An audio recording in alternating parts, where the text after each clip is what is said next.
That's the bell. Welcome, ladies and gentlemen. This is your UFC Fight Night 80, aka UFC Fight Night. What does it say? Namajunas versus VanZant. There you go. Only on Fight Pass. And TUF 22 finale pre-fight show presented by CrossBonesMMA.com. My name is Eddie Law. I am your host. With me today, my co-host Jesse Rubalcaba. You also know us. We're also the guys that do the Spanish show on Sunday nights. If you watched it last night, we appreciate it. If you watch us tonight, it's English. You can understand what we're saying for the most part. And even though I will mispronounce half the last names on this shit, it doesn't even matter. So let's get started. It sounds better when you mispronounce it in Spanish, though. It sounds exotic. Oh, it does. It sounds like I said something Jamaican or something, or not Jamaican. That's even worse. Is Jamaican even a language? It's not really a language, is it? Jamaican is a nationality. That seems racist, but whatever. Yeah, I think I just went racist by accident, but it's okay. I'm Mexican. I get a little bit of leeway. All right, so we're gonna do with this show today. It's 2 cards. It's a lot of fights to go through, so we're gonna only talk about the main cards, but we will go through very quickly the Fight Pass prelims. Obviously, for the first card, for the fight night. For the 1222 card, we don't have prelims yet because, of course, there's still one more episode of TUF to go through, and so we're not gonna get those results until tomorrow. So we're not gonna talk about the prelims. But let's be real, who cares? You know what I mean? TUF's kind of went down the toilet. You were saying before, the only guy that's really of interest, if he gets a good striking game, is Ryan Hall. I think Ryan Hall, yeah, I like Ryan Hall. Right? Yeah, he's really good at jiu-jitsu, really a wizard. But once I don't know if you saw his last fight where he got eliminated. Once they shut that down, and then he knew exactly what he was trying to do in that 50-50 position, he had nothing. So I mean, he's just got to improve a little bit more. He looked what lost we were talking about before, It's like most of the Americans just were not as prepared to face the type of competition that these European guys came in strong, man.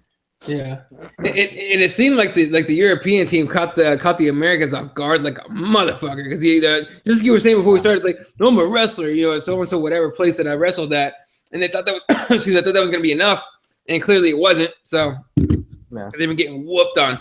All right, so let's go. We're gonna deal with the prelims. We're gonna go through them very quickly. We're gonna make our picks, give a couple points on it, and then and move on. When we get to the main cards, and we're gonna get to some detail here.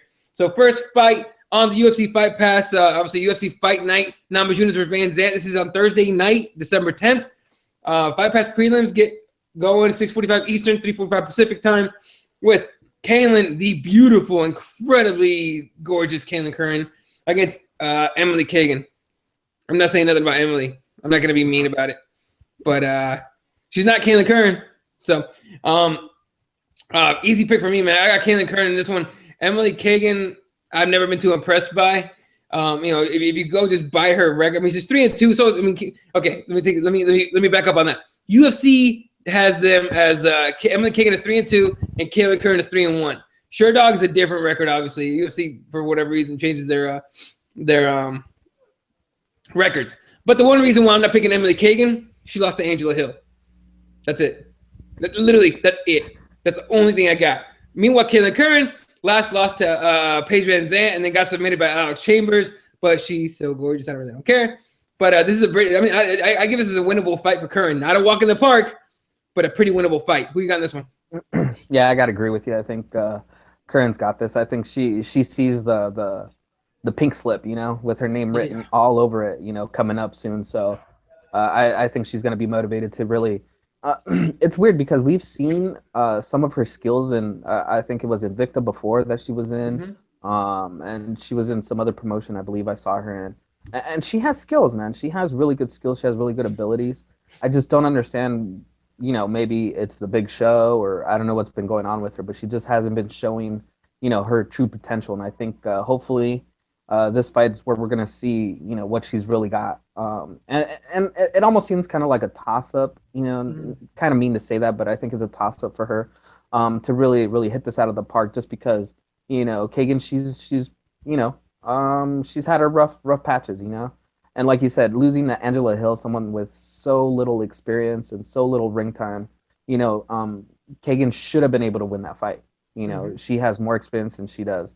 And, she's just the more well-rounded fighter, and she still couldn't do it. So, I mean, it almost seems like, they're kind of trying to push Curran here to win this one and, kind of bring her up along the rankings here. Yeah, don't get it twisted. UFC wants Curran to win badly. They want another, especially because she's, look, people can say whatever they want about sexism and whether people care about, good-looking girls, but UFC loves a good-looking girl. UFC loves a good-looking girl that your wins. ears off now. Yeah, right. I'm gonna get shot by the PC police at this point. All right, moving on here. The next fight on that card right after the ladies kick off the entire event. Zubaira fuck. This is where I mess up pronunciations. Zubaira Tukhugov from the Warrior is his nickname, from Russia, against Philippe Nover, the Filipino assassin from the U.S. with the weirdest chest hair I've seen in my life. What in the fuck is going on in that picture? Wow, dude. Like, it seems like he fluffed it out almost. A little weird. All right. That's just. He probably does. Maybe. I don't know. Hey, man, if he's Filipino and he has chest hair, he's probably super proud of that because, Filipinos ain't got no hair nowhere. So. He gets all the ladies in the Philippines at that point. He goes to visit. All right. So, Tukhugov, he's Tukhugov? Yeah, Tukhugov. The Russian. Let's just go with the Russian. He's got two wins. The Warrior, there we go. The Russian Warrior has two wins in a row in the UFC. However, they were both in the 2014. He fought in February and then October. So this is his first fight in well over a year. Meanwhile, Mr. Philippe Nover, 11-5-1 according to SureDog, and according to UFC, 12-5-1. It's so weird how the UFC does this shit. I don't even know who to believe. But he's only got one fight in the UFC. It was in May of this year, a win over Yui Chon-Nam by decision, and split decision at that. So this looks kind of like a fight that's going to slow down. Like, you and I always talk about the pace of cards, right? They want to start it off with a banger, and that current Kagan fight should be a pretty good one to start with Curran, pretty much doling out the punishment. This looks like a fight that's going to slow things down with the Russian basically grounding over. So I'm going to take the Russian by decision. Who you got? I've seen the skills that Nover brings. And I really think his last fight was just like the jitters of, just being in the big show. If you look at I was looking at a lot of these guys that are coming into the UFC, and most of the guys, their first fight, they lose. You got to be a special dude to really win your first fight. Yep. Later on in the card, we're going to see a very special guy that won his first fight in a very exciting fashion. But that's beside the point. Most of the time, you're going to be super nervous to be in the big show. Oh, yeah. And I just think that Nover really just had those jitters, and he's going to be really, really well prepared for this fight. I just am tired of hearing the Russians coming in and just like laying and preying on people. I don't know if it's just because they saw what's his name, Khabib. Oh, yeah. Khabib coming in and kind of doing that in a more exciting fashion and making a name for himself very quickly. And I think they think that they can replicate that, but man, that guy is a special dude, and nobody's going to be like that. So I'm going to be happy when we get rid of this Russian invasion, I don't know, whatever. Get all these guys out of here and stop having the whatchamacallit, Ben Askrens of the world coming into the UFC and start getting exciting fighters. Yeah. All right. I'm going to take the Russian on this one, but, I just wish the Russians got a little bit. I mean, look, he has stand-up game. Yeah, he has TKOs on his record and all that, but in the UFC, it's a little harder.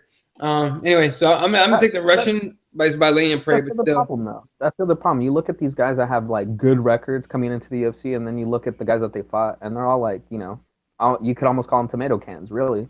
Yep. Because they're like 0-17 or something. There's a guy that fought the same guy like 3 times on his record. It's like, Jesus, like trying to fluff your record a little bit. Well, that's one way to do it. Just keep beating the shit out of the same guy over and over again. Anyway, moving on here. And this weirds me out. Even if it is prelims, even if it is Fight Pass prelims, having two guys make their debuts against each other. One of them, a guy that lost his last fight in Bellator. He's a Bellator guy, lost his last fight, and the UFC for some reason signed him. Nathan Coy, nickname Soul Force, which to me sounds like a fucking RPG character of some sort. And then Danny Roberts calls himself Hot Chocolate. Come on, man. That's like a bad, 50 Cent nickname type of deal. You know what I mean? Like Hot Chocolate, yeah, or some shit like that. Anyway, Nathan Soul Force, obviously, he fought for Bellator 3 times, lost his last fight by knockout against Adam McDonough in April of last year. This is going to be his first fight in over a year. He's 37 years old, out of American Top Team. 14-5, A lot of decisions on his record. Doesn't seem like to be a very exciting guy as far as his finishes, but he's kind of a reckless dude. You know what I mean? So I think that's what the UFC wants, some kind of just rock'em sock'em robots. Meanwhile, Danny Roberts, no man's ever going to call him hot chocolate. This is no way. This is not possible. You know what I mean? Can you imagine he's walking down the hall and you're one of his friends like, hey, hot chocolate, hey, yo, H, what up? You know, that's not happening. That's not fucking happening. Yeah, you know what, Danny Roberts? If your friends do that, you need to get rid of them. Lose their number. Have them lose your number. Let's just end it. There's no way. All right, those are not your friends. Those guys want to fuck you. That's what it is. They want to fuck you right in the butt. Exactly. Anyway, that's what they're trying to do. That's what they're trying. I'm so gonna get put on the same list as Aaron for sure. It's being homophobic, talking about butt sex, man. Anyway, oh man, this is gonna turn into a keyboard warriors type of deal real fast. Anyway, Danny Roberts won 5 in a row in Cage Warriors. Looks like 4 finishes, 1 decision. So a guy that's gonna go for, he's gonna go to try and finish the fight. That's probably why this fight's here. I'm gonna take Danny Roberts' age. Pretty much age and the ability to finish fights. Who you got in this one? I think this is going to be an exciting fight. I've seen a little bit of what Hot Chocolate has got to offer, and he is buttery smooth. No, I'm just joking. Just mother. No, I like his abilities. Like you said, he's a finisher. He ain't trying to go in there and just kind of drag out a fight. He's trying to hustle his way through and get paid, get out of there, probably hit the club right after, tell the ladies, hey, my name is Hot Chocolate. What's up? So I bet it would. And he's in Vegas, so I'm sure he's going to try to hit that club as soon as he can. So he's going to make it exciting and quick. Hot Chocolate for the win. All right.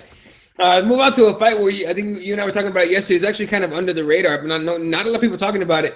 And that's the fight between the Argentinian Santiago Ponzinibbio against the Swede Andreas Stahl. We got Gente Boa against Real Steel.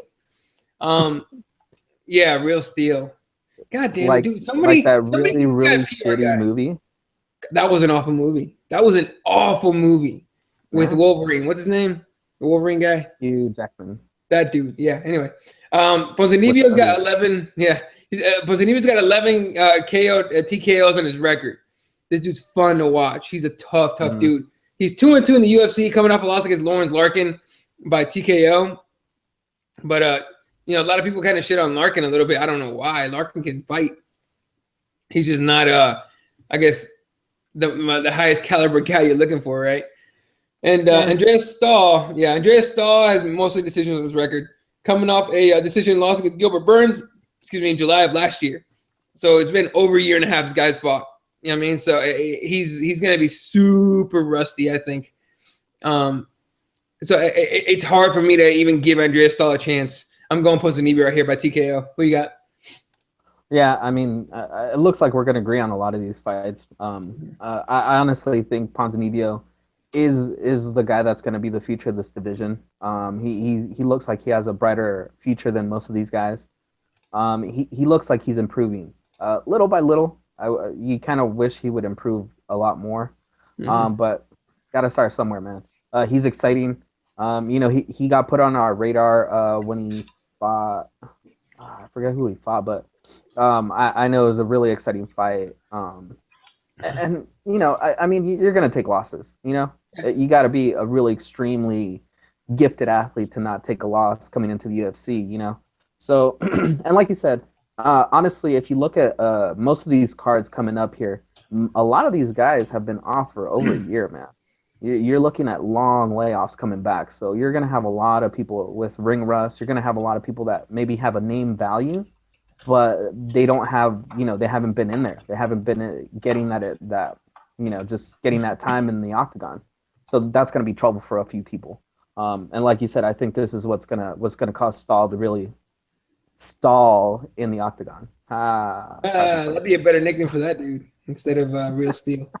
All right, moving on to a fight that I think is going to be very exciting, at least one way. Aljamain Sterling taking on Johnny Eduardo. The Funk Master only has a fight on this card because he begged for it. Dude was trying to get Brian Tate. He probably annoyed the hell out of Dana White. For sure. And finally gave him something. And probably got Longo to call for him or something. Yeah. Code's on this shit today. Code saying, I can't believe they let you broadcast from a prison cell. I don't know. I think he's talking about you. Oh. Whatever. I think it's the white walls. It's nice and bright in there. And then Joker saying porn names happening here. Hot chocolate and the steel dude. Well, yeah, that's kind of pornish night, right? Anyway. All right, so Aljamain Sterling, just like you say, probably bugged the hell out of Joe Silva and Dana White and everybody else, Sean Shelby, just to get a fight, right? And he got a fight against Johnny Eduardo. So Aljamain Sterling has, I think, 3 or 4 in a row in the UFC. Three in a row in the UFC. Cody Gibson, Ugo Viana, and Takea Mizugaki. Not the highest, ranked guys really, but he's gotten to a number 5 ranking in the bantamweight division. Brian Tate doesn't want to fight him for some reason. He's bitched out, so fuck him. And so instead, we get Johnny Eduardo, who somehow got to number 10 ranking, off a 2-1 record. But he did beat Jeff Curran and Eddie Wineland in May of 2014. This is weird. Johnny Eduardo has been in the UFC for a while. The first fight was in 2011 against Rafael Assunção, which he lost by decision. Then he beats Jeff Curran by decision. May 2012, Jeff Curran, who I believe is now in Bellator, if I'm not mistaken. Let me make sure on that little detail. I don't want to talk. No, he's in RFA, my bad. Yeah, Jeff Curran's in RFA now, my bad. But beat Jeff Curran by decision in 2012. Didn't fight for 2 years. Fights Eddie Wineland, beats him by knockout in the first round, and now fights over a year later against Aljamain Sterling. The Brazilian, 13 submissions. Dude's a ground game guy, right? But Aljamain Sterling, I think, his ground game is good. It's pretty damn good, in fact. But I think his stand-up is going to be the difference in this fight. I got Aljamain pretty handily. First round finish, I think. Who you got? Dizam. Yeah, I agree. Pretty much everything you said. You just look at the pressure that Aljamain comes. Mm-hmm. Plus, that he's ready to go because he's been in that camp with Chris Weidman. He is, he's getting just probably really good rounds. Probably really good technical stuff from Longo and Sarah over there at their camp. So that this dude's ready to go. And he really wants to move up in the rankings. That's why he wants to fight Mrs. Tate. Mm-hmm. I'm gonna call him Mrs. Tate because that's what he is, the Mrs. Okay. But but I really think that he's got to finish this fight in pretty much the most dominating, devastating fashion that he can because he needs to make a statement. And the reason that he's not getting that, those matchups that he wants is because it seems like he could finish fights a little bit better. It just seems like he kind of plays it safe a little bit.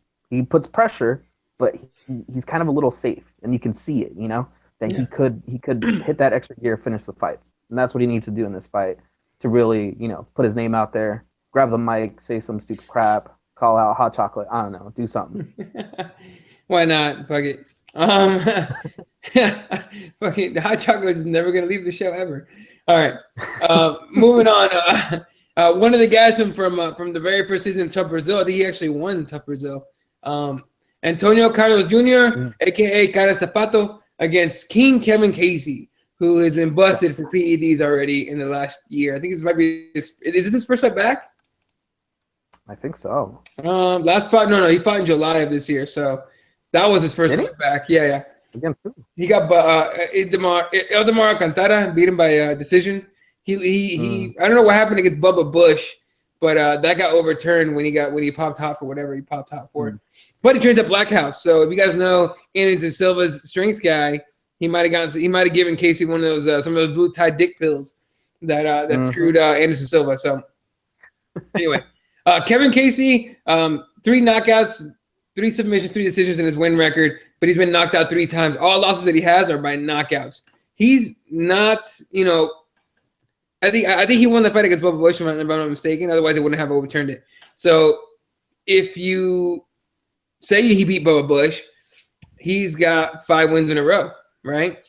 He got knocked out by Simon, Josh Simon, went right to RFA, won 3 in a row, came back to the UFC, basically won 2 in a row before that first one got overturned. And now he's fighting Antonio Carlos Jr., who's coming off a win over Eddie Gordon by submission, sending Eddie Gordon right out of the UFC, unfortunately.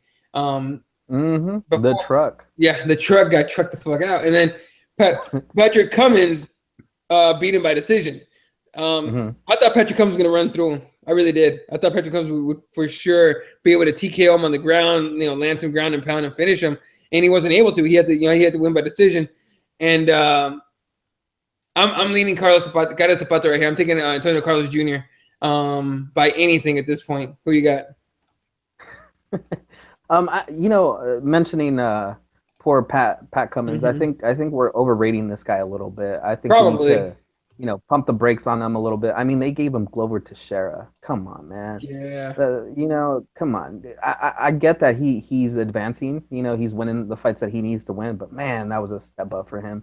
And I think it proved it when he fought Carlos Zapata. Um, Carlos Jr. He's well rounded enough to neutralize what Patrick was doing, but he's not good enough to you can't throw him in there against Glover, Phil Davis, anybody in the top five, seven, probably. He's just not that guy. He's just not that guy, and I think that's what proved that he's much seasoned and more well rounded than people thought. And I think that's what's going to happen here. Kevin Casey, in my opinion, since I've seen him, he seems like a one-trick pony. Mm-hmm. Relies on his jiu-jitsu a lot. If he can get to his jiu-jitsu, he might be able to do it, but he gasses out because he's so big, carries so much muscle.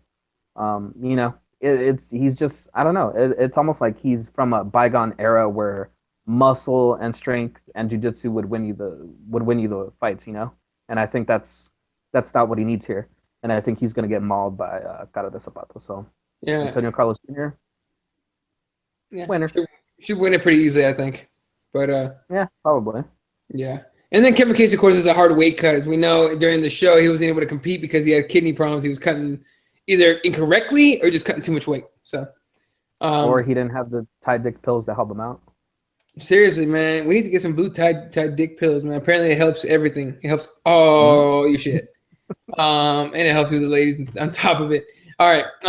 Moving on here, we get the next fight. Another Russian against Brazil. Another Russian against Brazil fight. Omari Akhmedov, the Wolverine, taking on Sergio Moraes, the Panther. Pretty standard fight. I mean, look, the Russian is 3-1 in the UFC. Only lost to Gunnar Nelson. Beat Mats Nilsson, Brian Ebersol, and Thiago Perpetua. And out of all those, it was three. Actually, it was 2 finishes and 1 decision in his wins, right? And so the guy likes to fight. He comes to finish fights. Sergio Moraes is 3-1, 3 in a row, 3 wins in a row. Now the one win I give him that's pretty legit is the Neil Magny win, but it was in August of 2013. It's not the new Neil Magny that we saw against Kelvin Gastelum. It was in 2013 where he got submitted triangle choke against Moraes. To me, this seems like a fight where Sergio can get the fight to the ground, and it doesn't get ground and pounded by the Russian. He should be able to get some kind of submission. It's a tougher fight than I think I give it credit for. But I'm gonna lean with Moraes on this one by some kind of submission. Kind of based on the Magny fight, hoping that he can bring that magic back. But I'm taking the Brazilian. Who you got? Yeah, I agree. I really think that if you look at the people that Neil Magny fought on that 7-fight win streak, that was incredible. Honestly, they weren't like names, they weren't big name people. And I think people overvalued him. And I think the best win that he's had so far is the Kelvin fight. I mean, you took a beating in that fight, dude. You really did. Yeah, I know. I'm so hurt. You toughed it out. You toughed it out those last 2 rounds. I think you won those. Very few people are gonna get that inside joke, by the way. No one else is gonna get it, but it's all good. It's all right. But like you said, I mean, being able to submit Neil Magny and it basically changed his game to be able to advance his jiu-jitsu game to the point where he's able to defend all that stuff.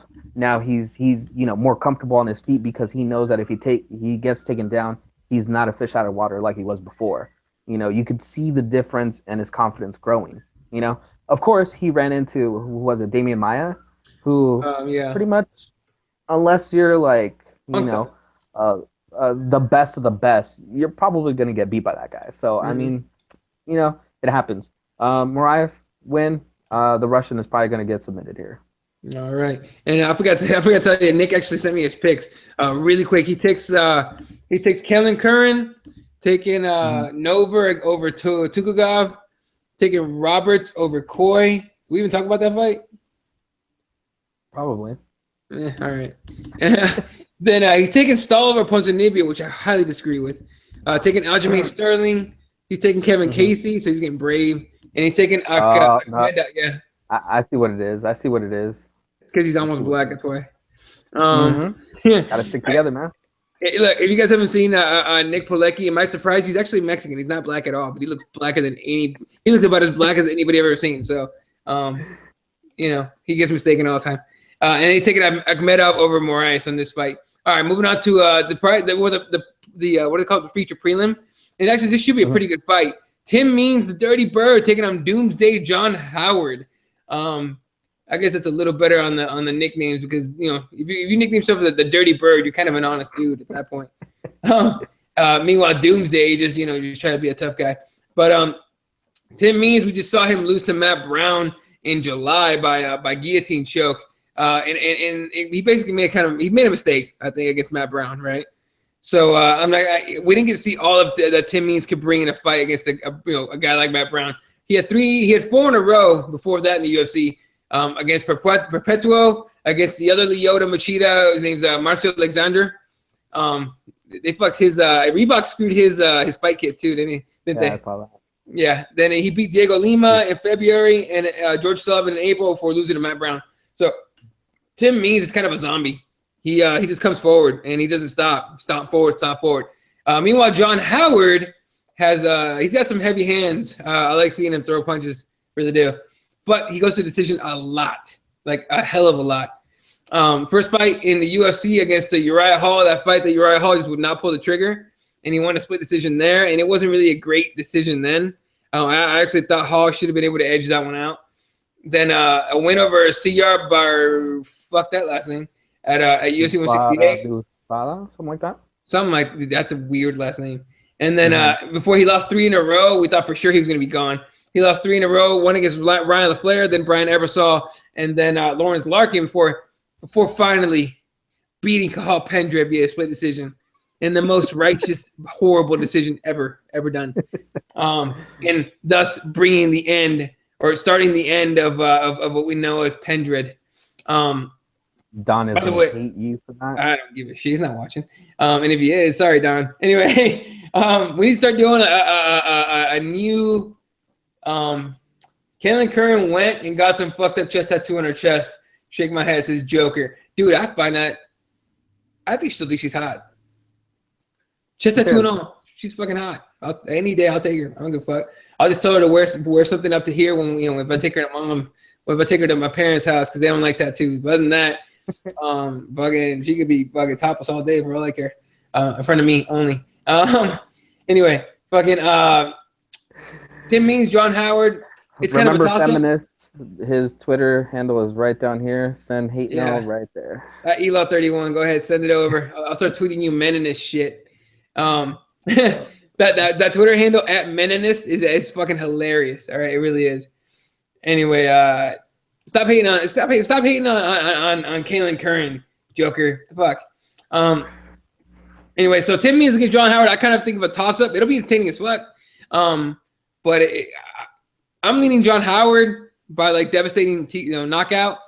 But it can kind of go either way. But I'm taking John Howard. Who you got? Tim Means, just because his name, the Dirty Bird, pretty much explains it all right there. There you go. So honestly, like you said, he takes huge shots, keeps going forward, gives 0 fucks about getting hit, never cares. It takes a really, really strong dude to knock this dude out, or just basically his defense breaks down and then he just eats a bunch of shots before he goes down. So, and I just don't see John Howard doing that. He swings really hard, gets gassed, and then just kind of survives out the last 2 rounds, basically is what happens. So I think someone's going to get finished here. I think Tim Means is going to, stay away from the power and be able to finish John Howard. All right. And Nick stays true to his thoughts. John Howard is picking. So yeah, see, I'm telling you. I like how Nick gets Nick. We just basically roast Nick in every show at this point. So fuck it. But yeah. So that's gonna be your fight pass. Ever since he picked Bet Correa to win, that was pretty much the end of his credibility right there. Yeah, we lost our respect for his picks at that point. It was kind of hard to take him serious. I'm just fucking with him. Fucking with you, Nick. You good, man. You're learning as you go. How's that? UFC Fight Pass prelims. That's gonna be it for that. 6:45 p.m. Eastern time, 3:45 p.m. Pacific time. So basically right before dinner time for all you East Coasters, and it's kind of as you're getting off of work for the West. So definitely really nice time to kick off Fight Pass and kick back with a beer or two and some tacos. All right, main card. We got to start talking about now. Elias Theodorou, the Spartan, with that majestic ass hair that he just has, against Thiago Santos Marreta, whatever that means. Marreta sounds like mallet or some shit. I'm gonna find out what that means while you tell us who you're picking and why. You got to go with the best hair in the business. Sorry, Ken Flo. I can't be mad. But yeah, Elias. I mean, you just look at his body of work. 11-0 up to this point, 3-0 in the UFC. I mean, his wins, he's exciting. And like we were saying before of who was it? Ponzinibbio, I think it was. He comes to fight. He's not the guy that's like gonna come in here and try to just win. He comes to fight and to win. Finish the fight, get out of there, comb his hair and just hit the club probably. Another guy that probably is hitting the club. Showing off that massive, beautiful mane of his. But one decision since he's been in the UFC, 2 TKOs. I mean, you can't argue with that. Santos, I mean, he's got 3 losses on his record. Not very good wins coming up into the UFC. Not really impressive. All around good fighter. I think it'll be a good style matchup. But I think Elias is going to take this fight. This card seems to be like the card of the guys that Uriah Hall fought. This guy has, he's first of all, Marreta. I was close. It means sledgehammer in Portuguese. So there you go. And here comes Joker. Hey, you don't go and put ketchup on a nice ribeye. Is all I'm saying. Talking about Kaelin Curran in the chest tattoo. If you're white, you put ketchup on everything. There you go. Even eggs. Eggs with ketchup aren't too bad, but I'm not a fan. Anyway, and then he says, kind of want to see Elias get knocked out, but then again, I never really watched him fight. Just seen him prance around with that hair. See, he agrees. The hair is insane. Anyway, look, for me, it's pretty simple. Thiago Santos, Andy and Steve Box, right? Not really big names, not even decent names at all as far as fighters go. He won by TKO and knockout in those 2 fights. January and June of this year. So he's got I think he's got 2 fights so far this year. This is me number 3. So he got 3 fights this year. That loss to Uriah Hall by decision kind of bothers me because usually when Uriah Hall goes decision, he loses. Meanwhile, Elias, of course, undefeated. Just like you said, was it 3 fights in the UFC so far, right? Mm-hmm. And he's undefeated, obviously. So I'm gonna take the hair for the win on this one. He's young. Well, he's young and he's talented, and he's he's a guy that should be facing ranked fighters at this point. And I don't think Thiago Santos is ranked. Yeah, Thiago Santos is not ranked. So no, this should be his coming out party. I mean, they put him on the beginning of the Fight Pass card, the main card. So I think they want him to make a statement, and they're gonna move him up here after this fight. Yeah. And the Shirt Out website could eat a dick. It's not working well. So all right. Moving on. Here's a fight that's kind of weird to me, because of who's in it. The 19-year-old Sage Northcutt, Super Sage Northcutt, against Cody Pfister. Cody Pfister, the Fist. I don't know if you guys watch Embedded. Sage Northcutt seems like he's on speed at all times. Like at all times, he's just super hyped out, super happy all the time. Yes, sir. No, sir. That's awesome. That's so awesome. Like he says, awesome more than the broest bro you've ever met in your life. Meanwhile, Cody Pfister is quiet as all shit, kind of creepy, and it seems like if he loses this fight, he'll become a serial killer at some point. Yeah, Northcutt 6-0. The UFC badly badly wants and needs has got to be a star, right? They need him to finish Cody Pfister in devastating fashion. Cody Pfister, to me, is adorable motherfucker. He's a guy that he's one of those guys that won't die. You know what I mean? It's kind of like the T-1000, the T-100. T-100, that's Arnold Schwarzenegger, the Terminator. I think T-100. I think it's a T-1000. T-1000. All right. Well, whatever. The Terminator guy. He won't fucking die. He's out on Terminator now? Jesus. Oh, I'm old school, man. What can I say? I'm actually picking against Northcutt on this one. I think Cody Pfister's going to bore us to a decision win. I really do. Who you got in this one? About that? No, but I'm taking Pfister. I actually agree with you. I think Cody Pfister just has more experience. He's already been in the big show. Pretty much, you're putting Sage Northcutt up like on a pedestal. You know, Dana White seems to have a new man crush. That's his new boyfriend, and it just seems like they're pushing him really, really fast. Yep. You know, way too fast. And I take what GSP said, that he could be a humongous star. He's got talent. You just can't push him too fast, you know, or you're gonna break him. And I think this could be where he gets broken. It sucks because Cody Pfister 1-1 in the UFC, 2 fights in the UFC, you know, and he lost one of his losses of his 4 losses. He lost to Tim Means in 2011. You know, I mean he's got good fights, good credible fights under his belt. So you know that's what I'm looking at. He's just got the experience to go with it. The only thing I can see that Northcutt could win here is just based on like his agility, his athleticism, because on experience he's not going to win. There's no way. He's not going to bring something that Pfister hasn't seen before. It's just he might be faster, might be stronger, and that's what might catch Pfister, but nothing new. So I agree with you. I think Pfister's going to go for a boring decision win, and kind of probably get like a really, really bad talking to in the back by Dana White. Like, why the hell did you break my toy? Why'd you bring my toy? Fucking Joker saying, I want Pfister to win, but don't got anything against Sage. I don't have anything against Sage. I just don't. No, I don't either. I'm so tired of the hype trains. I really am really tired of the hype trains. And I tell you what, if Sage Northcutt finishes Cody Pfister in some kind of devastating fashion, the hype train is at full speed ahead. Full speed. I guess for a win over Cody Pfister. You know what I mean? But that's how the UFC works. That's how the promo. It depends. It depends how he wins too. It has to be a devastating knockout. Devastating knockout for him to get the hype train going. So, but I'm taking. And don't worry. See, we're gonna have a good high right here at this fight, and then the next fight is a really low. So the next fight's gonna put you to sleep. It'll be one of those go take a piss and smoke a joint, whatever you want to do at that point. And Nick, the beer. There you go. And Nick Palicki continues his Sage Northcutt love affair as he picks Northcutt to win this fight. Next fight between a guy that used to be pretty a force in at 155, no longer a force at 155. Jim Miller, number 14 ranked, against Michael Chiesa, who won one of the TUF seasons of sometime or other.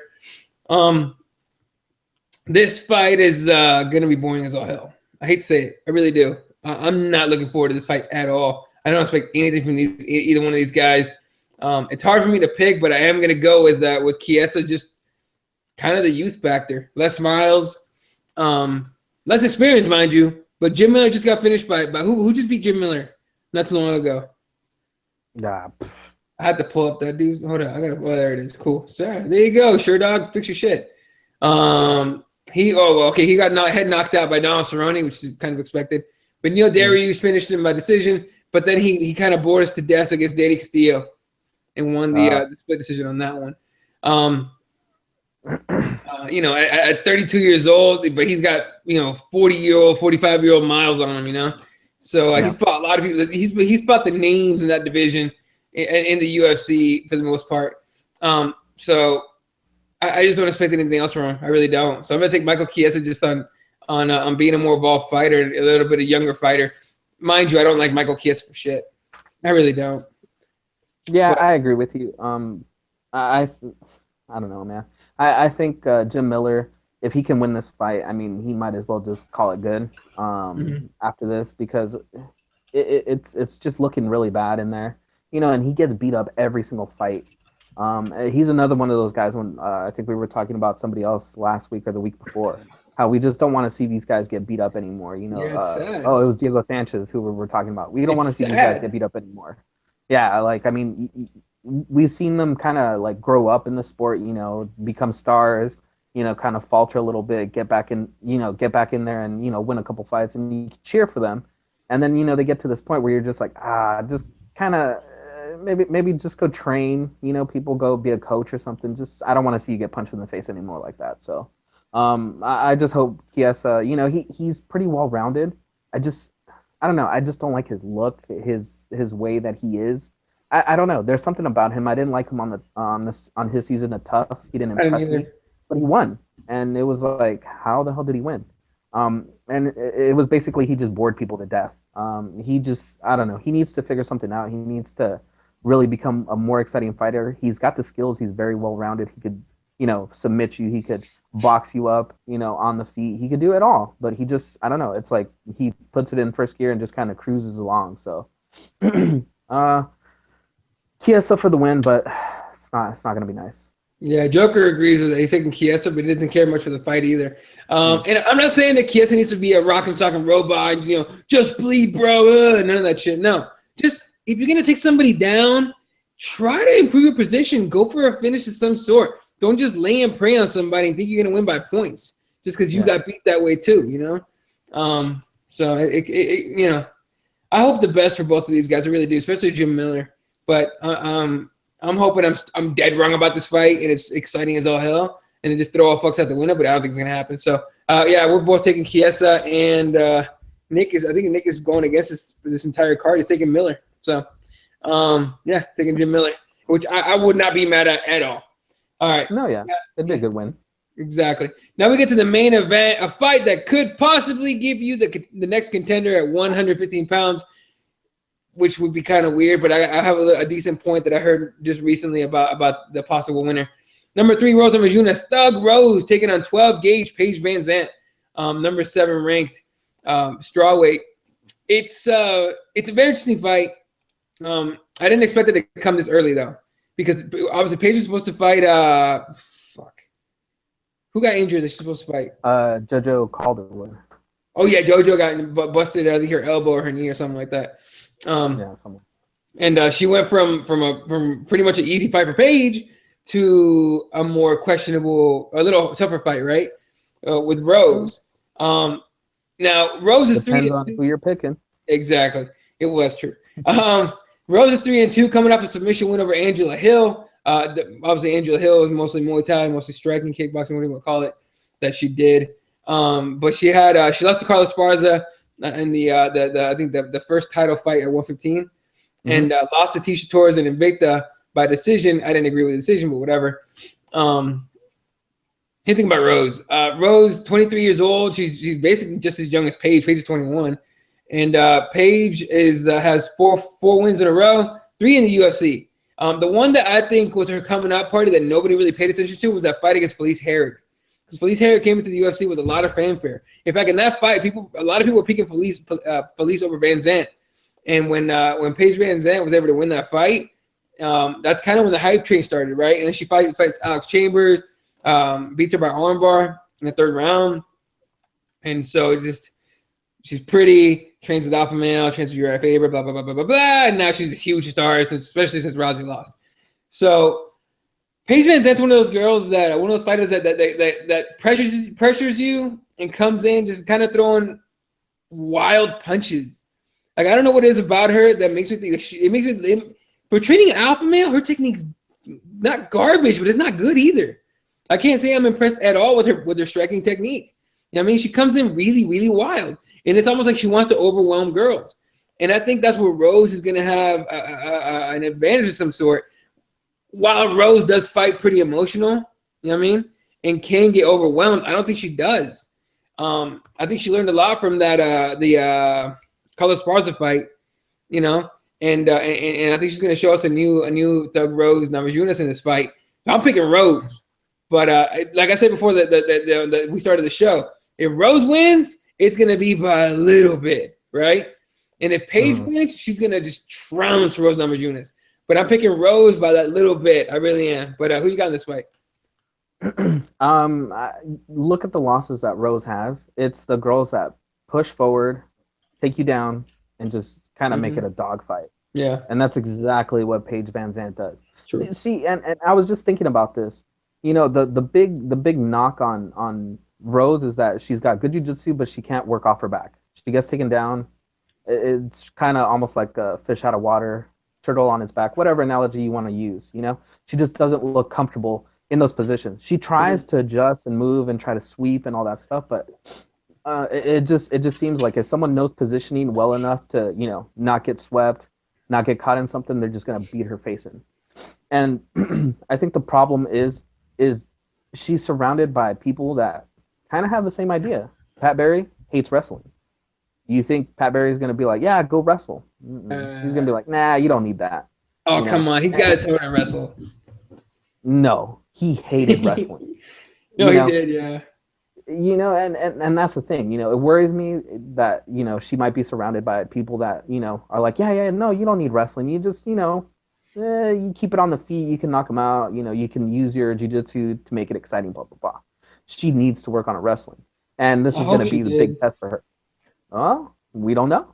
Yeah, you know? We'll find out. Yeah, we're going to find out real quick because Paige VanZant comes from just basically just wrestling 101. You know, they do all kinds of wrestling all day, every day at Team Alpha Male. She's surrounded by guys that just know the different takedowns, know the different entries, know how to really set up things and really utilize all the different takedowns. And she shows it. You know, she doesn't just do one type of takedown. She does several different types of takedowns. You know, she switches it up and, you know, she works for them. And she does damage when she takes you down. So I think this is going to be a really interesting fight. And I think I don't agree with you that if Paige VanZant wins, I don't think it's going to be just a crushing victory. I think that Rose is tough enough that if they, you know, stay on the feet a little bit, they're going to beat each other up. But Paige is tough. That's the thing I do know. She's tough. She'll take it, you know, and she'll come in, you know, with her wild punches. That I think is just basically just kind of a smokescreen for her takedowns. You know, it's kind of like the Jake Shields syndrome where, you know, he throws these really awkward punches that just don't look like they do nothing. Right. But, you know, when they block them or, you know, try to do something to avoid them, that's when he goes in and takes you down and brings you into his role. And I think that's what Paige does. You know, she really is not very technical with the striking, like you said, but it's good enough to set up the takedown. So I think Paige VanZant should be a good fight. You're taking Paige? All right. Wow. What did Nick say? Nick says VanZant, of course. He's in love with her. Yeah, that's true. Nick is torn. His heart is torn between Bethe Correia and Paige VanZant. So I'm sure he prefers Sage Northcutt. So Sage Northcutt. Have a three-way war right there. Oh, geez, now we got crazy. Nick Pilecki in a three-way with Paige VanZant and Sage Northcutt. They'd have those three can make like the best looking, most ripped brown baby ever. Like that's to be like the thing, right? Anyway, Joker says he talks about Rose's finishes on TUF 20 over Chambers, JoJo, and Marcos. Chambers and JoJo, okay. Marcos, that's legit. That's pretty legit. But again, that wasn't tough. Yeah, tough. It's 2 rounds basically that you've got to work with. Yeah. You know, Marcos is a slow starter. You know. Yeah. I don't really, and it's amateur. You know, those are amateur fights. So I mean, I don't know. I really don't count those fights. All right. Then he makes a good point. Only against Carla was she uncomfortable. Kind of true. I think we haven't seen a lot. Keep in mind we haven't seen a lot of Rose yet. Yeah. And then Rose can get some missions off out of nowhere. I agree. If you guys seen that flying armbar she did in Invicta, was awesome. And then Joker agrees that her team isn't too good, but her relationship with Pat Barry keeps her there. That's interesting. Because imagine if Doug Rose went somewhere else. You know, let's say she went to Greg Jackson's. See, and that's the thing. You always want to make sure that you're doing the best for your career, not for what's comfortable, you know? And I hope that, you know, the people around her really see that, like, especially Pat, because he seems genuinely happy when she succeeds and he genuinely wants the best for her. So every time she wins, he cries like a little girl.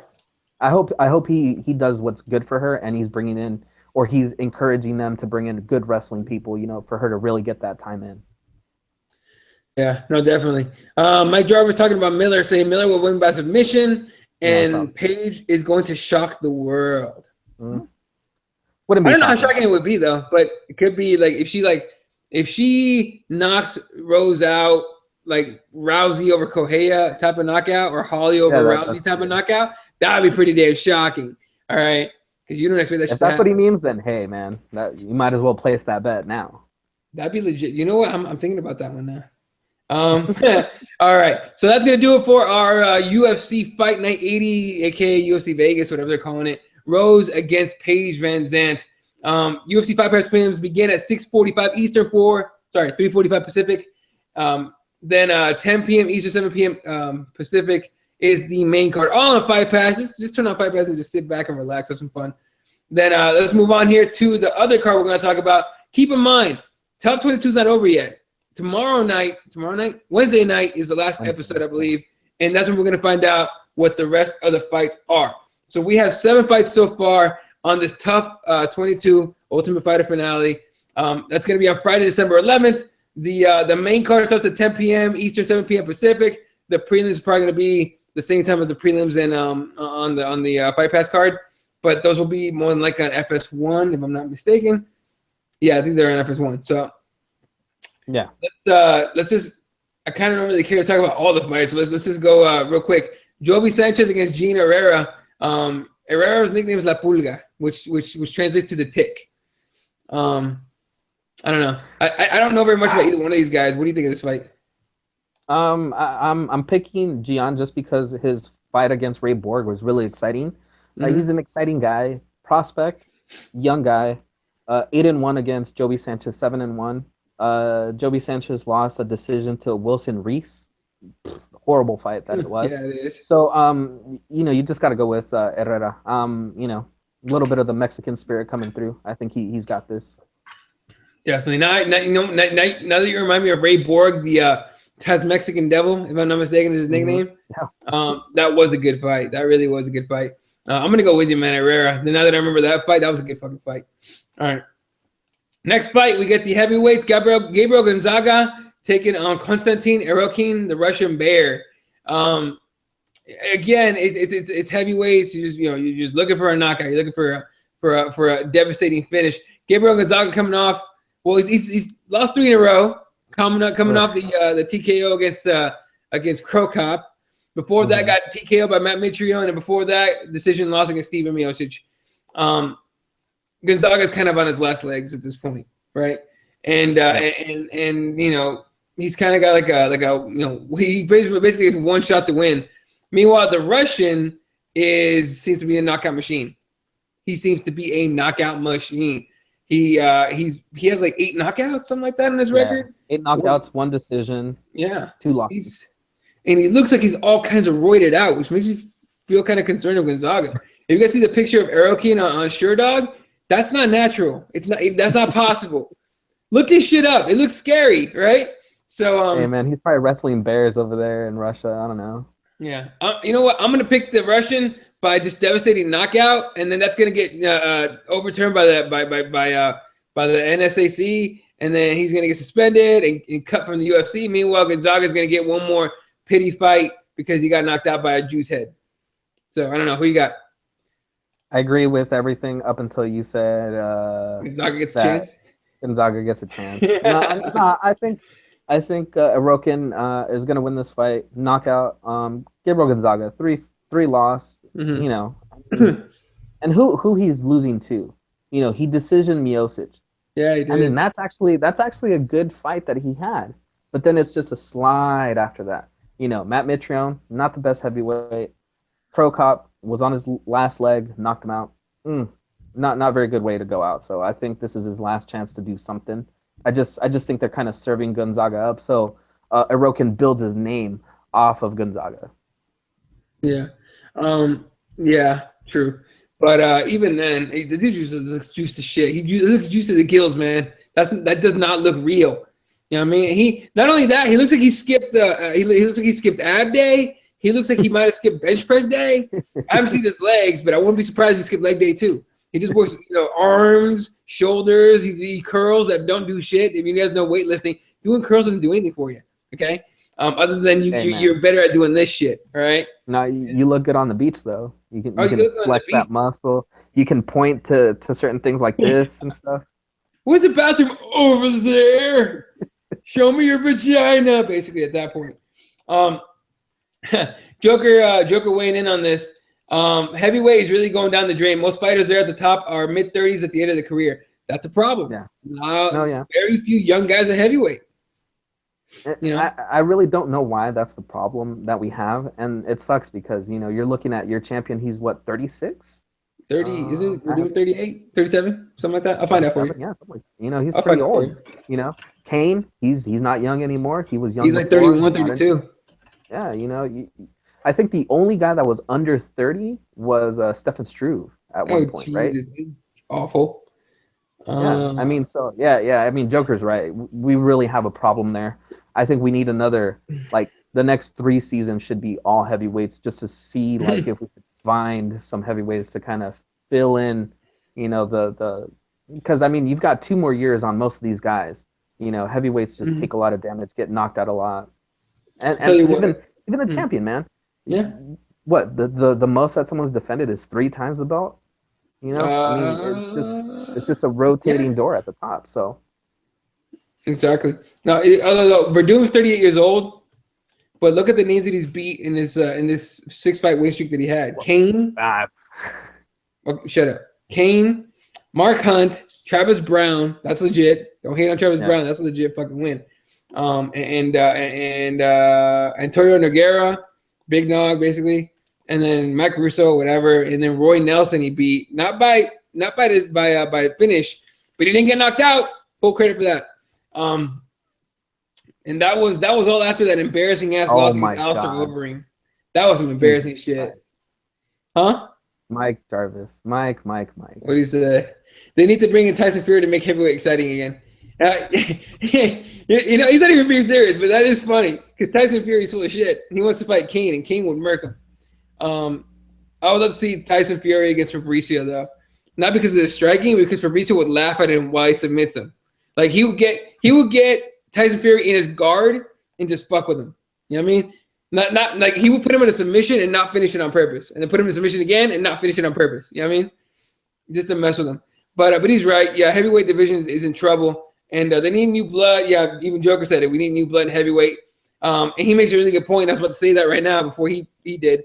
John Jones moving up would definitely help that division a whole lot. But you got to get him some contenders. But while those guys are aging, a John Jones versus Verdum fight, a John Jones versus Kane fight, John Jones against even Overeem, that's still pretty exciting. I mean, you still want to see what John Jones can do against those guys. It won't be a huge giant fight, but it will be a shot to the heavyweight division. While, like you said, hopefully they find some more young heavyweights, even if they make them out of. Oh, geez, that's a funny question. I'll tell you what Joker just asked, but in a second. Say it. Come on. Joker says, "Who's Tyson Fury?" This is the second time I asked seriously today. I like that. LOL. Apparently, everyone's laughing at him about it. It's good that he doesn't know who that is, because that's exactly the problem with boxing, the heavyweight boxing division. Yep. Nobody knows who the hell any of those guys are. It's those hardcore fight people that really just kind of are hoping that we get somebody in the heavyweight division that's going to do something. Deontay Wilder?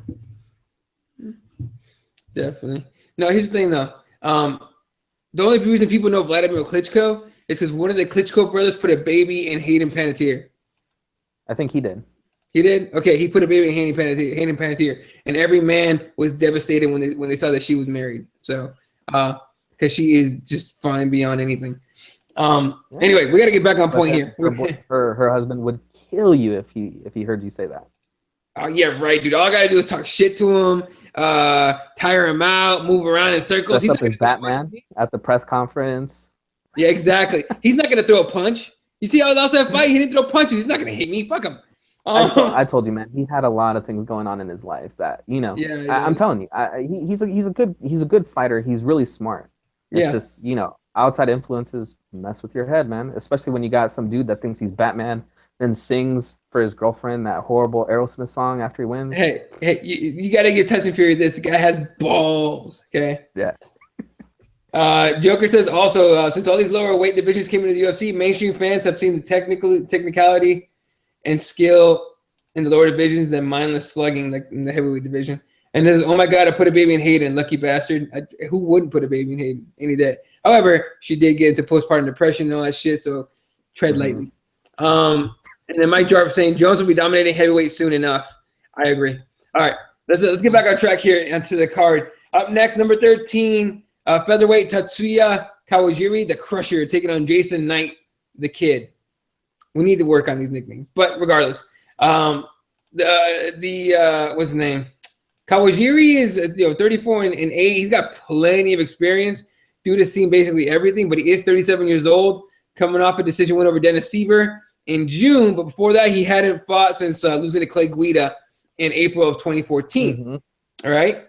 Jason Knight. Before that, 6 wins in a row, man. 6 wins in a row. Legitimate wins. Let's see. Sean Soriano, Michihiro Migawa in Dream. Yeah. Okay. Yeah. Donald Sanchez, Kazuya Miyata. Yeah. Okay, dude. Yeah. I don't know. I don't think I'm buying your explanation here. Jason Knight making his UFC debut. They don't even have his age on here. So this guy's very unknown. Yeah, he's pretty damn unknown. And if they give him Kawajiri, I'm not sure what that says about him. His last fight was a win over Musa Kamenev. Goddamn Russians. By triangle choke in the second round. Yeah, shut up. By triangle choke in the second round. I don't know anything about Jason Knight, and what I know about Kawajiri is that he has been pretty much average his entire career. So I kind of don't care about this fight, but I'm gonna give it to Kawajiri just off experience. Who you got in this one? I think Jason Knight is screwed in this fight. You look at who Kawajiri was supposed to fight before. He was supposed to fight Mirsad Bektic. And so he was training for a really high-level guy. Yeah, a guy that has a lot of potential that people are really getting excited about. And if you don't know who Mirsad Bektic is, you should probably go look him up because that dude is amazingly good for being, pretty new to the sport, to the UFC, really. Jason Knight, the only thing he brings is his 10 submissions that he's got out of 14 wins. He's got a good submission game. I think he might make it interesting on the ground if he can get there. But Kawajiri, like you said, he's got the experience for days, man. He's got enough experience to beat 3 Jason Knights in a row. Yeah, I mean, losing to Clay Guida when he did, not a bad loss. Clay Guida is still, somebody in the division. I just think Kawajiri is going to have way more than poor Jason Knight has to offer. So Kawajiri by submission, probably. Yeah, probably. Yeah. All right. No comment on that one. So let's move on here. The next fight brings a guy that I really don't care for. He's not a very impressive dude. He's a decision machine in Ryan LaFleur, taking on a guy that hasn't fought since Huzuma Pahars tore his knee to shreds in 2013 via heel hook, Mike Pierce. And he looks, if that is a current picture, he's not in the best shape, it seems. But I haven't seen Mike Pierce. Yeah, he always looks bad, right? So anyway, so he comes out. He's coming off of, he hasn't fought since 2013, October 2013. So it's been at least a couple years against Huzuma Pahar. So heel hooked him and destroyed his knee, taking him out for that long. Before that, beat David Mitchell, Seth Baczynski, Aaron Simpson, Carlos Rocha, lost to Josh Koscheck, beat Paul Bradley, lost to Johnny Hendricks. That's embarrassing. Beat Kenny Roberts. Look, first of all, this guy's been in the UFC forever. Okay, forever. 35 years old, 17-6. 2 years off, man. You're just hoping that knee's right. You're just hoping that the rust isn't going to affect him too much. But I think it will, because Ryan LaFleur has been active for the most part. He only fought once last year, but he fought in March this year. He did lose to Damian Maia, but he didn't get finished by Damian Maia, which is to me, it's almost like you get a little bit of credit, even though you lost. You didn't get finished by Damian Maia, who is a boa constrictor of a motherfucker, right? So I'm gonna go Ryan LaFleur, just kind of been more active, and isn't coming off a devastating knee injury. Who you got? Yeah, I agree. I think the rust is going to get to Mike Pierce. I like Mike Pierce. Mm-hmm. He had a lot of potential, and a lot of people were thinking that he was on his way to possibly getting a title shot when he was on his 4-0 run there. Mm-hmm. And he looked pretty good. He looked well rounded. Then he ran into Paul Harris, who ripped his leg off, tore his knee, and like took it home, put it on his wall. So, and he was he was the last guy that Paul Harris injured before he got kicked out of the UFC, right? Yep, that's the one. That's the fight that I'm pretty sure. Let me make sure, but I'm pretty sure that's the fight that got Huzumar out. Yeah, so I mean, and like you said, I mean, going to a decision with Damian Maia, that doesn't happen very often, especially when you have the style that Ryan LaFleur has, where it's kind of like lay and pray, kind of get up and kind of do a little bit of boxing, a little bit of clinch work. He was an 11-0 before he got into the UFC. Mm-hmm. He's 4-1 in the UFC. I mean, he's an impressive guy, and like you said, he's been active, so you got to go with LaFleur here. Mike Pierce, I hope he's been keep it in shape, but obviously from this picture he is not. So I mean I understand, like he seems like he has just that body that just he cannot get that definition that like a Sage Northcutt juice into the gills can get. So I mean, we'll see. At 35 it's kind of tough to really imagine Mike Pierce making a run here, but he's back. We'll see what he's got. Yeah, no, definitely. And by the way, I'm checking on my Twitter here. I didn't realize it was Monday Night Football going on, but there's a lot of Dallas Cowboys jokes flying out there, so I'm assuming they're getting a little embarrassed right now. Anyway, moving on here. Yeah, when aren't they embarrassing? That's true. I'm gonna piss off somebody with that one. Dallas Cowboy fans are real touchy. I don't understand why. Fucking hold on. My Twitter is right down here. All right. Don't worry, Cowboys fan. I'm a Rams fan, so I feel your pain. Just I don't. I felt their pain for years. I'm a Cardinals fan. So real quick, I forgot to read off Nick's picks. He's picking Sanchez, Gonzaga, Kawajiri, Mike Pierce. Okay, and we'll go with his pick first. He's taking Joe Lozon over Evan Dunham. Joe Lozon's a guy who is a bonus collector. This guy just wants to get paid. He doesn't care whether. I don't think he cares about a belt. I really don't. I think he just wants to get paid. Wants to go after a bonus, stack checks, and go home happy. He obviously is Joe Lozon's a name, right? He's a guy, but he's one of the most recognizable names, I think, at 155 pounds. Keep that in mind that 155 is stacked, right? But you know who Joe Lozon is pretty much at all times. Coming off a TKO win over Takanori Gomi, lost by TKO versus Ali Quinta in January this year.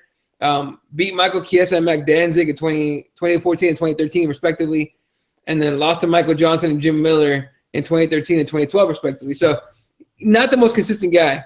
Wins 2, loses a couple, or loses 1. Wins 1, loses a couple. He's very, very inconsistent, but he's fun as all hell to watch. He bleeds very easily. So if you're one of those guys that just bleed, whatever the fuck, you like this fight. Joker says I'm picking Joe Lozon because I like the dude. He's fighting Evan Dunham. Yeah.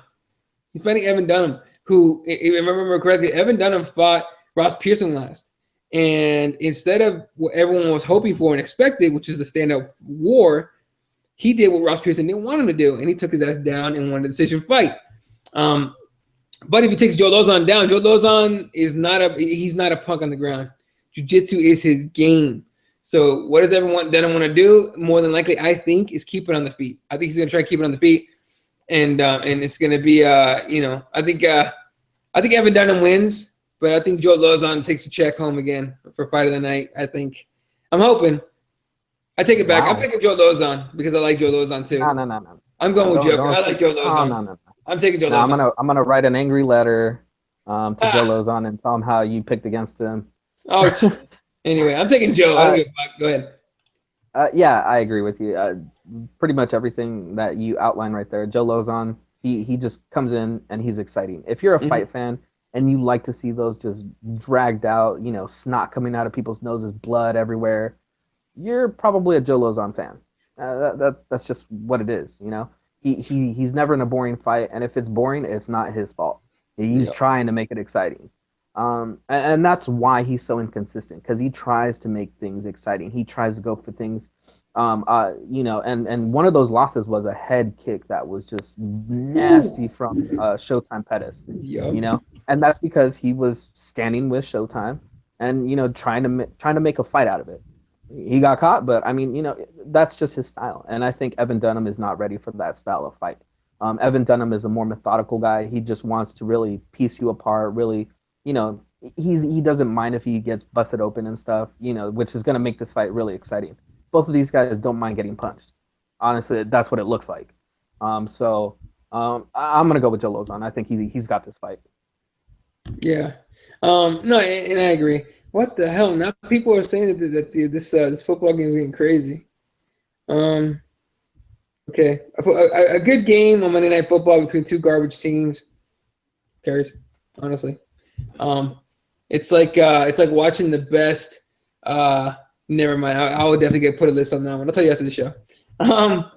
It's kind of stupid, but still. All right, moving on to a fight between two. Honestly, you can call them contenders at 155, even though that whole weight class is stacked. Number 6, Edson Barboza against number 7, Tony Ferguson. This is going to be a fight. This is going to be a fight. I'm a big fan of Kukui. Tony Ferguson's a bad motherfucker on the feet and on the ground. And Edson Barboza, dude, who has more? I'm sorry. Okay, let me take it back. He has a lot of pretty devastating finishes now. You know what I mean? I was going to say who has more. Plenty of guys do, but still. But who are you taking in this one, man? I gotta go with Ferguson. I just think he has more skills. And we've seen Edson kind of get neutralized. And really, I don't know. It's like Edson wants to get away from what got him to the big show, yep, which is his leg kicks. You know, and even in his most recent fights, when he does use his leg kicks, he uses them for maybe like half a round and then he'll stop. For some reason, he's gotten away from his most like awesome tool. You know, I remember when he fought, is it Mike Lulo? And he just destroyed that dude's leg, just destroyed him. It was a TKO by leg kicks. I mean, it's very rare when that happens. Yeah, you know, that's basically quitting. Yeah. So, I mean, it's going to be an exciting fight, but I think Ferguson has just more tools in the bag. He knows how to take people down. He knows how to really, you know, just switch it up. You know, he's never a one-trick pony. You know, and I think that's what Edson is at this point, still a one-trick pony. He uses his leg kicks and then just kind of doesn't really do anything else, you know. And I think Tony Ferguson, he's got the right answer for that. So. And apparently the Cowboys won, and these people on Twitter are acting like they won the Super Bowl. Yeah, well, you know, they should be angry. You gotta be happy when your team wins, man. Duh, that went blue. We'll talk about that later. Anyway, Joker makes the point that I wanted to make. Khabib, why did you break again? That was supposed to be him. It's supposed to be Khabib against Tony Ferguson. That was going to be a great fight. Barboza's replacing Khabib, but had a lot of time. Yeah, it wasn't like it was like a late replacement or anything. There was plenty of notice. Khabib Barboza pretty much got a full camp in, I think. But I'm with you. I'm taking the Kukui. Dude has mad momentum right now. I mean, 1, 2, 3, 4, 5, 6 fights, 6 wins in a row. Beat Dana Castillo, Katsunori Kikuno, Michael Rio, Abel Trujillo, Gleason Tebow, who by the way just got busted for what did he get busted for? Blood doping. EPO? I don't know if it was EPO. I just read that it was blood doping. So could be that he just got some blood and that's how he probably makes weight. Well, Gleason, first of all, you fucked up. Second of all, more credit to Tony Ferguson for winning. And then he beat Josh Thompson in July this year. He's got 2 fights so far. It's going to be fight number 3 for him this year to finish off 2015. And it comes against Edson Barboza, who does spinning shit, to quote Nick Diaz. So, you know, and Barboza will lose against guys like Donald Cerrone and Michael Johnson. He beat Bobby Green, Evan Dunham, and Paul Felder. And that Paul Felder fight was a motherfucker. That was a good fight with Paul Felder. That was a fun fight for the fans to see, right? So I'm expecting another fun fight for the fans, and I'm taking Tony Ferguson. I can never tell you how he's going to win. That guy just finds some way to win at some point during the fight. So, but I'm going to take Tony Ferguson to get his 7th win in a row and make a case to get a title shot next year at some point, hopefully sooner than later. against whoever wins between, whoever's the champ at that point, RDA or Donald Cerrone, whoever it is. But I think Tony Ferguson is going to get a title shot next year for sure, especially after a win over this guy. And Nick Pilecki taking Mr. Barbosa. So, well, yep. Even with the color theme. Nick's half racist because he's not really black, but he's picking other black dudes. Yeah. Anyway, all right, let's move on to the main event of the evening. First of all, let's explain why this is the main event. Because of Jose Aldo, right? I mean, can we agree on that? That this fight is made because Jose Aldo, who knows if he's going to show up to a fight or not? I think so. You make two guys at that weight class that will get a good fight against Conor McGregor, right? One guy in that fight at the weight class that would have a good fight against Conor McGregor, because I don't think you put Chad Mendes in there against McGregor again. On short notice if Jose Aldo wins or loses or pulls out, right? So I think this fight was more of a fail-safe in case Jose didn't show up, mostly because of Frankie Edgar. Jose so far has shown up. I saw on his Twitter there was a picture of him and his boys saying, getting on a flight to Vegas, which means he didn't bust a rib this time. He's not sparring anymore. Are you sure it wasn't Photoshop like DC? It's very possible. Very possible. Was it just the top of his head and like the Las Vegas sign was behind him? Oh, the fabulous, welcome to fabulous Vegas or whatever the fuck. Anyway, Frankie Edgar, number 2 featherweight against number 3 Chad Money Mendes. Look, man, both guys are wrestlers. Chad Mendes has heavy hands, but Frankie Edgar is all kinds of heart, championship pedigree, self-made championship pedigree, and the dude he's just a smart fucking fighter. Chad Mendes, I see him make mistakes all the time, and he gets away with it because he's so strong and athletic. But then he gasses out, right? Frankie Edgar don't gas out against nobody. He paid for his mistake against Jose Aldo. Jose fucked him up. Although that second fight was way closer than the first fight, but that second fight was close, no? Too many groin shots from Jose Aldo trying to take breaks. Holding fans. We were talking about that last night too. Fucking Jose Aldo in the first fight, he what did he do the first fight? He held the fence to avoid getting taken down. Fence grab. Didn't get taken down, then he kneed the hell out. Yeah. He turns and lands that knee perfectly because he held the fence. So that's jacked up. And you're right. In the second fight, there was like a nut shot at the beginning and 2 at the end, somewhere in the end of the fight, when Jose was taking heavy breathing. He was breathing kind of heavy. So was Chad, but Chad was landing shots. And he hit Chad at the end of a round. I think it was like the second round where he like landed a shot after the bell that hurt Chad really badly. So I mean, let's not talk about that guy. All right. Joker saying Fertitta bought Jose shirts with bodyguards in him to keep him safe, I think. And then he says Edgar's gonna win. Edgar has only lost by close decisions, and Mendes has been knocked out and broken before. I agree, and I think if anyone's gonna break, it's gonna be in this fight. It's gonna be Chad Mendes because Frankie Edgar don't break for nobody. So I'm taking Frankie Edgar by TKO. It doesn't matter. I'm taking Frankie Edgar to win this fight and get his title shot against the winner of Saturday night's event sometime in 2016. Who you got in this fight? Frankie Edgar. I just think he's the more well-rounded fighter. What else can you say? I mean, like I was telling you last night. You can compare Chad Mendes to the Bulldog. What's his name? The Bulldog. No, not the Bulldog. What's his goddamn name? The guy he fought twice for the title. Chad Mendes fought him for the title? Yeah. No, Frank Edgar. He fought him twice for the title. Oh, not Benson. Gray Maynard. Gray Maynard. There you go. These guys are pretty much exact copies of themselves, and I think Gray Maynard has more power than Chad Mendes, and I think Chad Mendes his power is not going to be an issue here for Frank Edgar, and I think Frank Edgar is just going to outpace him and just put a pace on him that he can't handle. So Frank Edgar for the win. All right. And Mr. Nick Pilecki is taking Frankie Edgar. Andrew Reed actually he tweeted over 2 of his picks for the main events of these cards. He's going with Doug Rose over Paige VanZant, and he's taking Frankie Edgar over Chad Mendes. So that's gonna do it for our show here. Hope you enjoyed.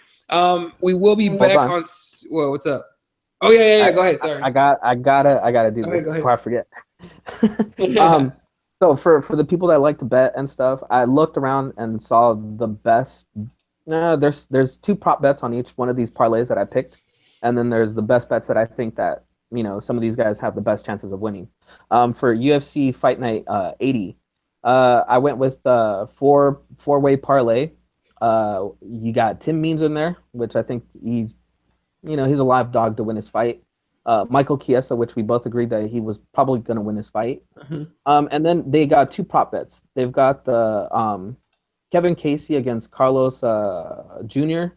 at a minus 140 that it's going to go under 2.5 rounds. Okay. And I don't think that's going to happen. So take the over on that. And the Stahl and Ponzinibbio fight, they're saying that it's going to go over 2.5 rounds, which I don't think that's going to happen either. Yeah. So you take the under on that one. $10 will net you about $180 with those odds that I saw. So something small on that card if you want to make it exciting. On the TUF 22 finale, they have, for some weird reason, they have Frankie Edgar against Chad Mendes over 4.5 rounds. So pretty much if they go to decision, you win, which most of Frankie Edgar's fights go to decision. Yep. And Edson Barbosa against Tony Ferguson, they have the over 2.5 rounds. I don't think so. I think you take the under on that. Gian Herrera and Joe Lozon, you pick those two guys. $10 will net you $130. $20. All these hit. Pretty good payday. So something to think about for those people. There you go. You get the exclusive Jesse betting picks on this one. So I'm not good at betting. I've always been terrible at betting. So I will never give you picks to bet on because fuck that. I'm not betting either. So, but if you're into it, check out his advice, see what's up, see what you think. Hit him up on Twitter at Spwat, SPWAT1983, and you guys can shoot the shit about that. Follow me at Elo31. The page is at CrossBonesMMA, and we'll be back on Saturday for UFC 194. Saturday noon, I believe. Noon your time. Noon Pacific time, making that 3 o'clock Eastern time, if I'm not mistaken. And we're gonna break down every single fight on UFC 194 right before the Fight Pass prelims kick off. So definitely hit us, join us for that one. Thanks for coming on tonight to watch this one. We'll put it up on YouTube. Or this is gonna be on YouTube, but we're gonna put it up on. And Joker is at 415 Joker. If you want to shoot the shit with that guy, that guy's actually pretty cool. So hit him up on Twitter. Go hit him with a follow. Dude's the shit. And it's gonna do it for us. So thanks for watching. Y'all have a good night. We'll catch you guys next time. See ya.